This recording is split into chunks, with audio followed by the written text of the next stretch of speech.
नमस्कार मित्रों। तो आज हम लोग करने वाले हैं next 10 more important questions English के। ये हम लोग डीएलएड सेकेंड ईयर का जो पेपर है 2023 में आया था उससे करेंगे। हम लोगों ने लास्ट क्लास में 10 क्वेश्चन कर लिए थे। अब हम लोग करेंगे क्वेश्चंस रिमेनिंग। देखिए क्वेश्चन नंबर 11 है, right comparative and superlative degree of the following adjectives. ये कुछ एडजेक्टिव्स दे रखे हैं आप लोगों को, आपको इसकी सुपरलेटिव और कंपेरेटिव डिग्री बताना है। तो देखो, मच का क्या होता है, मोर, मोस्ट। लिटिल का क्या होता है, लेस, लीस्ट होता है, ना कि लेटर, LEAST। हैप्पी का क्या होता है, happier, happiest.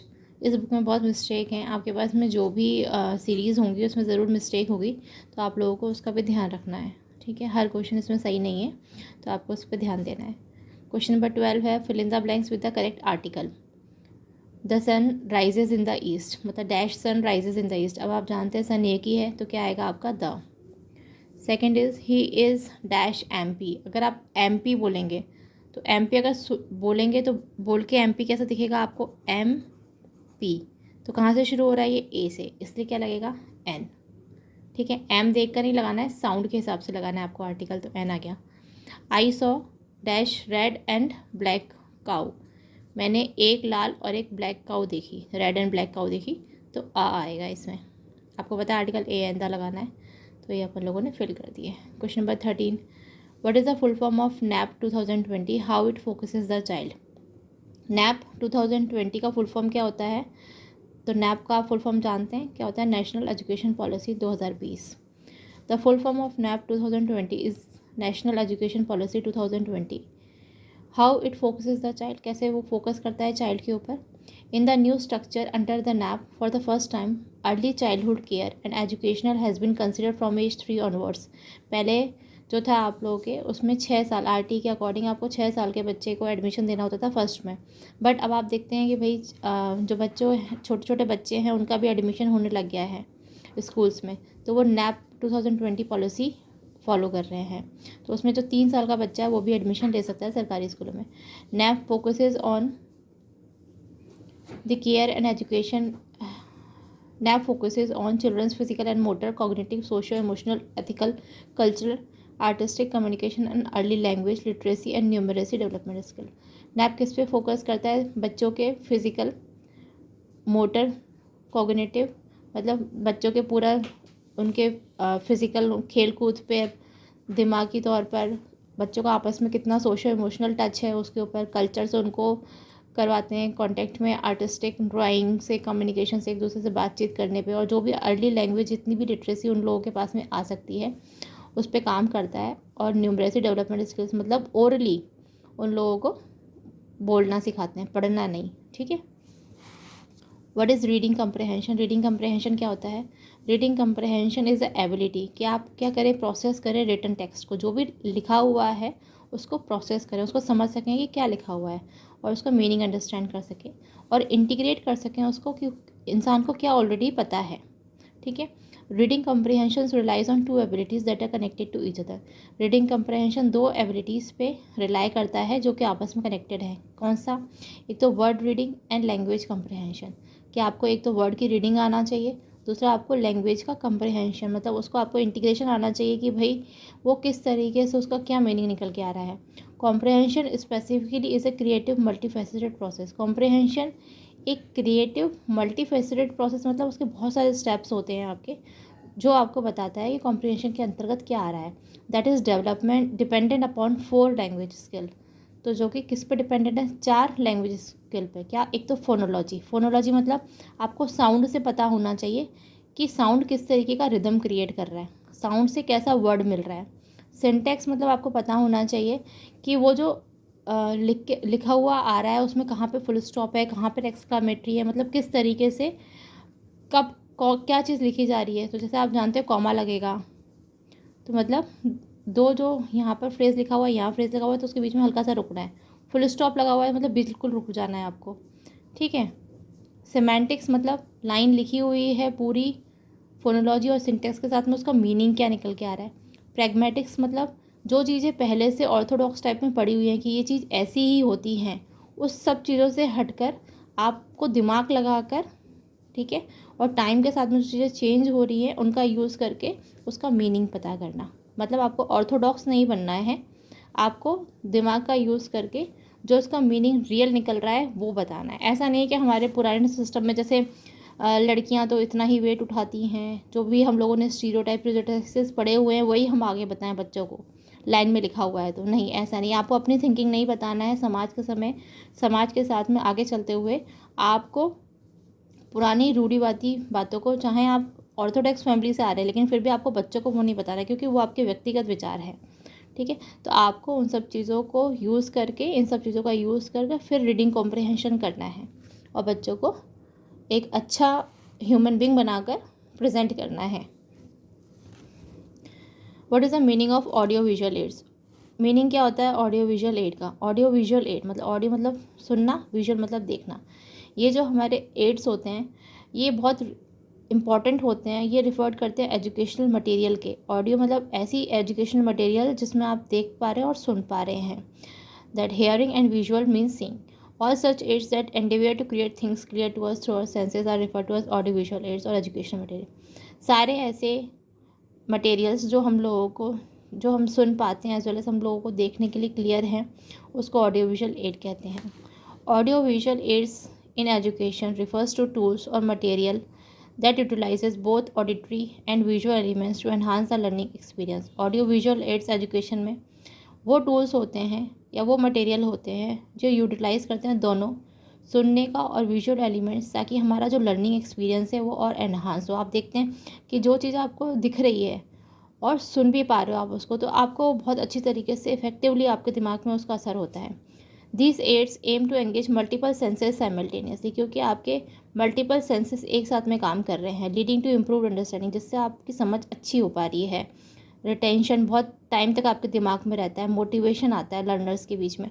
Examples of audio visual ads includes video, slide shows, charts, diagram, इसमें से कुछ आप एग्जाम्पल लिख सकते हैं। तब इनका यूज़ क्या है? They play a crucial role in classrooms, training session, business presentation and various educational settings. आप इसमें से 2-3 पॉइंट लिख सकते हैं। कैसे इंपॉर्टेंट रोल प्ले करते हैं? By simplifying complex concepts. Complex concept आप जब सुनने से समझ नहीं पा रहे हो तो आप देखोगे तो आपको जल्दी उसमें इंटरेस्ट आएगा और आपको बेटर कॉम्प्रिहेंशन समझ में आएगा, मतलब क्या बोल पा रहा है वो, और आपको वो इन्फॉर्मेशन बहुत देर तक दिमाग में रहेगी। Now question number 16 is what is class diary? Class diary क्या होता है? Class diary is a methodological instrument used in teaching practices where teachers maintain registers during their work to document various aspects of their teaching। Class diary एक instrument होता है, मतलब आपके पास में एक डायरी है जो आप यूज़ करते हो टीचिंग प्रैक्टिसेस में, जहाँ पे टीचर रजिस्टर मेंटेन करता है उनके काम के समय, ताकि बहुत सारे जो टीचिंग के एस्पेक्ट हैं उसको मेंटेन कर सकें, ठीक है। इस डायरी में सर्व्ड एज रिसर्च मटेरियल, और उसमें बहुत सारा रिफ्लेक्शन, ऑब्जर्वेशन, लेसन प्लान से स्टूडेंट की प्रोग्रेस नोट्स और बाकी इंपॉर्टेंट चीज़ें होती हैं जो किससे रिलेटेड होती है? क्लासरूम एक्टिविटीज़ से। क्लास डायरी में ऐसे नहीं टीचर अपना कुछ लाएगा, नहीं, टीचर जो भी संबंधित उस क्लास से होगा वो लेके आएंगी। Class diaries help teachers track there teaching strategies, student responses. Class diary teacher को हेल्प करेंगी कि भाई आपने कहाँ तक पढ़ा दिया है, कल क्या पढ़ाया था, कल क्या होमवर्क दिया था, अब क्या देना है, स्टूडेंट का कैसा रिस्पॉन्स है, एंड ओवरऑल प्रोग्रेस कि कौन सा बच्चा कब वीक था, आज उसमें कितना इम्प्रूवमेंट है, enabling them to make informed decisions and improvements in their teaching methods, ठीक है। और कई बार टीचर्स भी गलत होते हैं, उनको लगता है कि शायद हमारा ये पढ़ाने का जो मेथड है वो बच्चे को समझ में नहीं आ रहा, कल वाला मेरा मेथड ख़राब था, आज वाला मेरा मेथड है उसमें बच्चा ज़्यादा अच्छी तरीके से रिस्पॉन्स कर रहे हैं, तो अब वो टीचर अपने अंदर भी इम्प्रूवमेंट करेंगी। तो ये सब चीज़ें बच्चों की एज वेल एज जो भी टीचर्स की इम्प्रूवमेंट है वो क्लास डायरी में वो मेंटेन करती हैं, ठीक है। ज़्यादातर बच्चों की रहती है, बट टीचर अपने बारे में भी लिख सकती है कि भाई मेरा कल के लेक्चर से इनको आज का लेक्चर समझ में आ रहा है तो मैं आज जैसे लेक्चर के जैसा पढ़ाऊँ। What are the general objectives of English language, teaching English? General objectives क्या होते हैं कि अपन इंग्लिश पढ़ाते हैं तो the general objectives of teaching English include क्या है? Developing proficiency in language skill.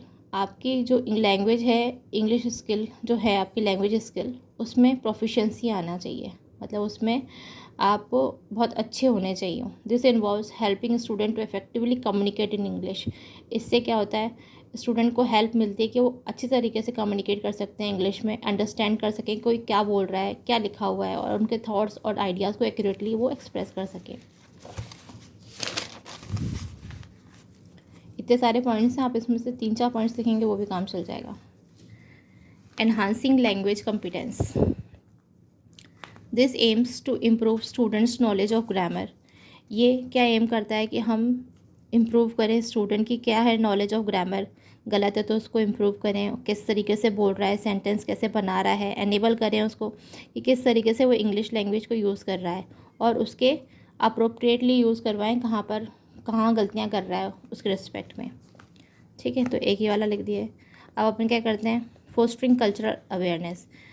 Student को अपन एक्सपोज करेंगे to different culture, tradition and perspective through English language, क्योंकि इंक्लूसिव एजुकेशन ये बताता है कि हर धर्म के बच्चे आएंगे आपके पास में, तो आपको सबका सम्मान करना है, आपके सारे कल्चर, सबके ट्रेडिशंस को रिस्पेक्ट करना है, क्योंकि हम जानते हैं इंडिया डेमोक्रेटिक कंट्री है।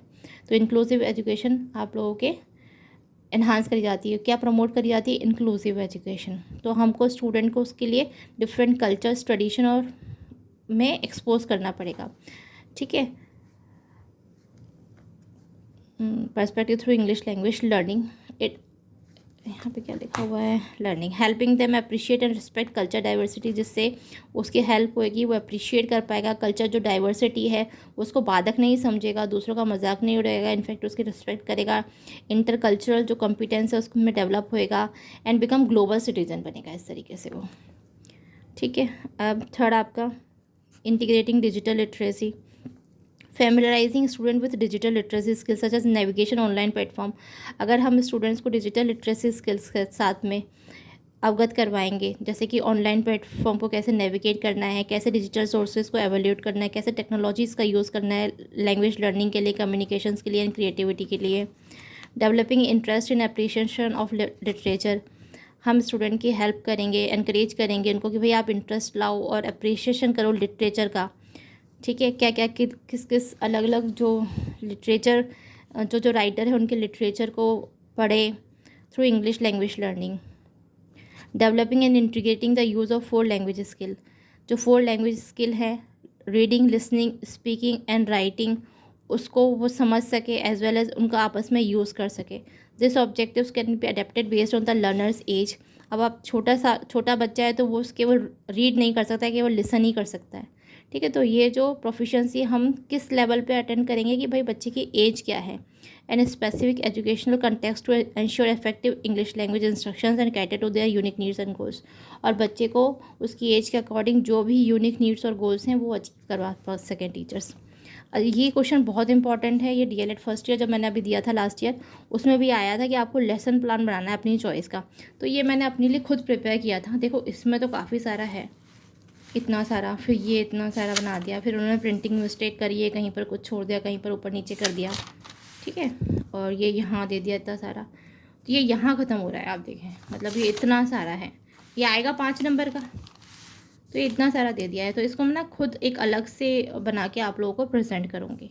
ठीक है, अब ये various uses of black board है, ये आप लिख लेंगे। ठीक है, ये मैं बता दूँगी आपको कल।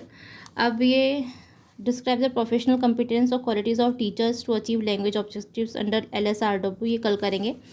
ये क्वेश्चन है, write a letter to your friend congratulating him और his for his her brilliant success. ये आपको बताया, आपने लेटर लिखे हुए हैं, तो ये लेटर लिखने को आएगा एक, और एक draft and application to your headmaster, ताकि वो आपको TC दे सकें या फिर कैरेक्टर सर्टिफिकेट दें।